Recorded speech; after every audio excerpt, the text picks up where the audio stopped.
Hello, and welcome to another broadcast with Gian.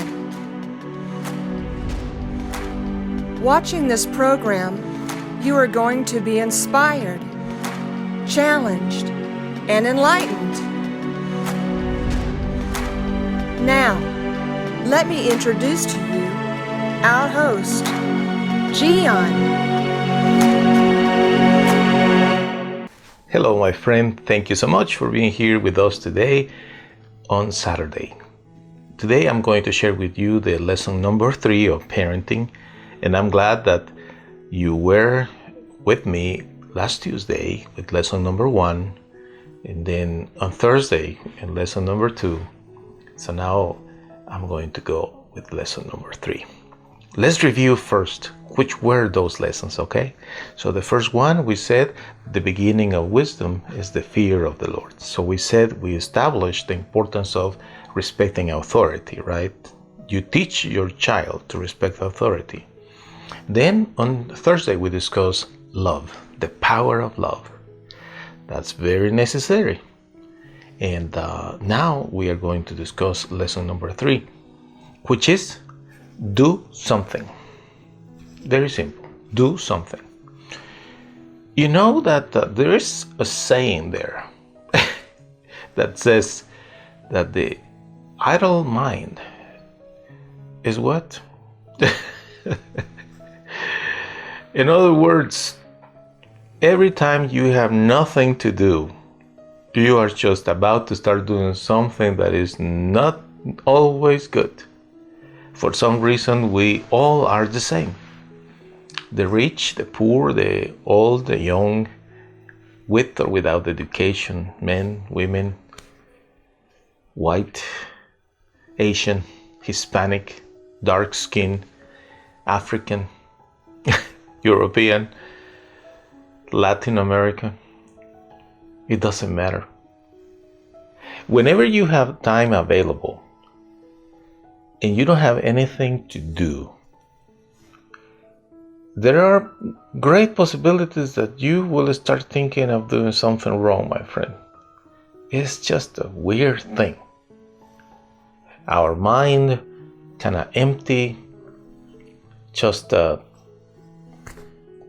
available, sometimes money available, devices there, internet there, cars, or anything. And then you will start thinking of one thing, and that will take you to the next, and the next, and the next, and one day you realize how messed up you are. And sometimes you see that being a huge issue with drugs and all kind of addictions, alcohol, porn, or many other bad things out there. Why is that? Because the time that was available for the person to utilize in whatever the person wanted to do was not used the right way. So what is the lesson number 3 with your kids, with your child? Is put this child to do something. Keep them busy. That's your job. And it's probably one of the most difficult things to do, to keep a child busy, occupied. Especially in this era when all that we do is to hand them a device to be entertained, because actually mom and dad, they don't want to be bothered. That's the problem. Mom and dad want to do whatever they want to do. So the best, rapid, quick solution is, here's your device, here's your this, here's your that, leave me alone. Don't talk to me. Go find something to do. I don't want to have anything to do with you or anything, because I am on my own thing right now. That's the problem. Parenting is a great responsibility, but at the same time it's a wonderful privilege. It's great that you teach your child to respect authority, and your child is filled with love and is a loving child. But if this child doesn't have anything to do in that mind there are going to come many thoughts, and not all of those thoughts are good thoughts. So what you do then? You need to work discovering the skills of this child. And that is your job, mom. That is your job, dad. You need to invest time evaluating the abilities of the kid. Because all humans are different, as you know, and all kids are different. Some kids are good at sports.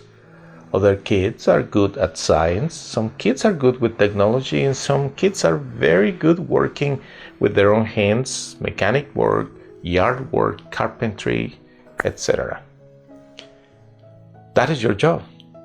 Find out what this child can do. Which are the set of skills, set of gifts that the child already has.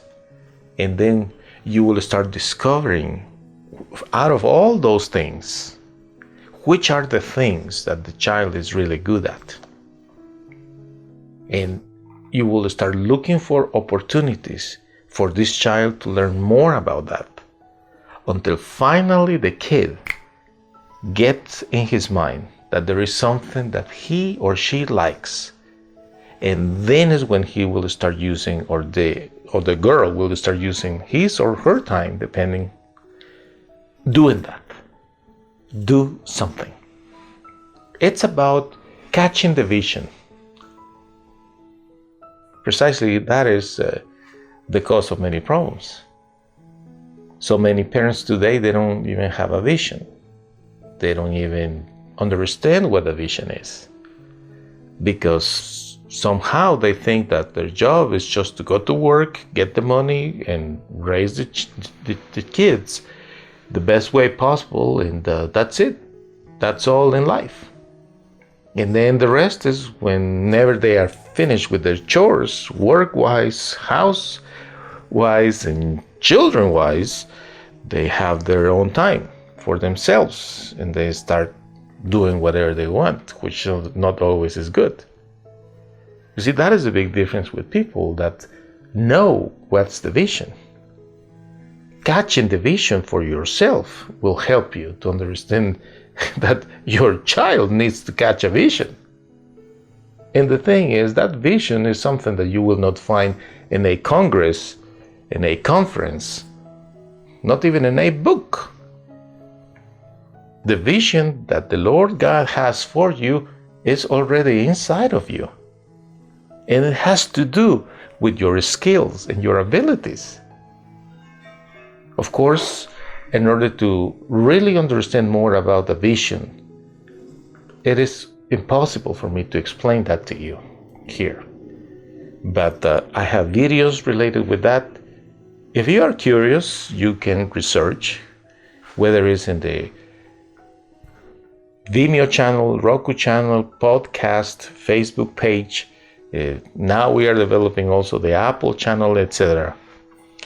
You will be able to find what do I say about discovering a vision from God for you.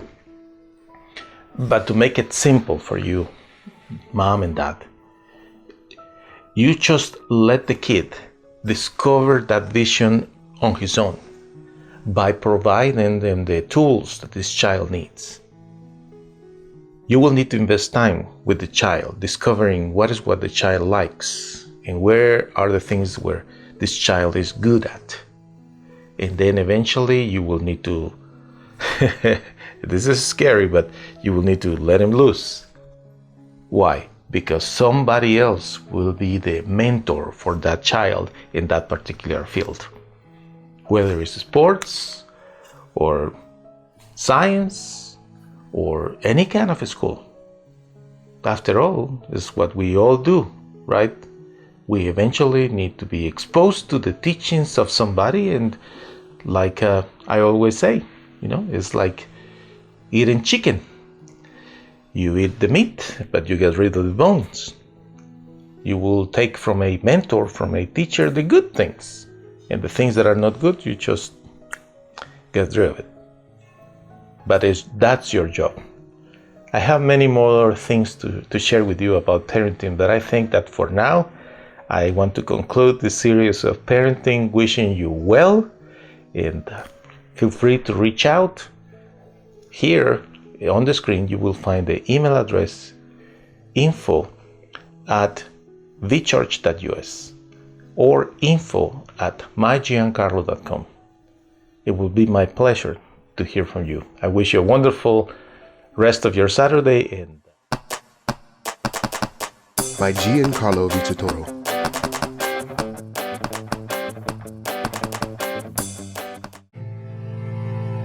I know you have suffered, but what if you would have never met your mom because she died giving birth to you? That's the beginning of Simon's story. Then Simon's father died when he was only 15 years old. He was sent to a foster home where he was bullied, humiliated, and there was no one to protect him. But Simon decided to find a way to get his revenge by studying and becoming good at sports. He won a scholarship, and soon he started his own business, Simon's Yardwork. Mean people were envious of his success, but one day, Simon met and fell in love with Jackie. They were happy until the FBI arrested Simon due to clues that incriminated him with several murdered people. Will Simon end up in prison? Don't miss the outcome of this story, The Best Revenge, the musical that will inspire everyone to pay good for evil. Go to mygiancarlo.com to purchase The Best Revenge on audio and video.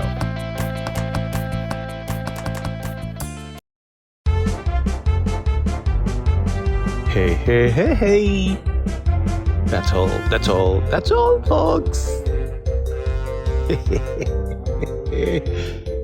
Time to go home. Ciao.